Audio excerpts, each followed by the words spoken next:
Sir మనమంటే ఇష్టం లేని వ్యక్తులతో అలాగే మనమంటే పడని వ్యక్తులతో మనము ఎలా బ్రతకాలి సార్? చాలా కష్టం కదా. మనకి ఇష్టం లేని వ్యక్తులతో బ్రతకడం నిజంగా టఫ్ అయిపోతుంది.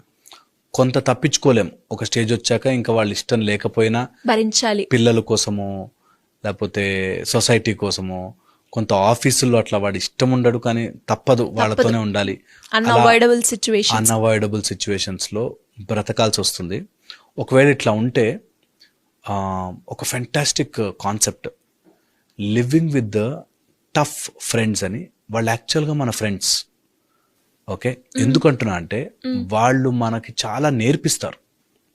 ఓకే, ఎప్పుడైతే శత్రువు దగ్గరే ఉంటాడో మనం చాలా చురుకుగా పనిచేస్తాం. ఎక్కడో ఉన్నాడు శత్రువు అనుకో, మనం యాక్చువల్గా నిద్రపోతుంటాం.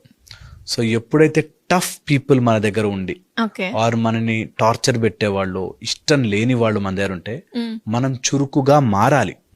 చాలా మందికి తెలియక వాళ్ళు స్ట్రాంగ్గా మారలేక అండ్ ఎప్పుడు తిట్టుకుంటూ వీడి లైఫ్ వేస్ట్ చేసుకుంటాడు.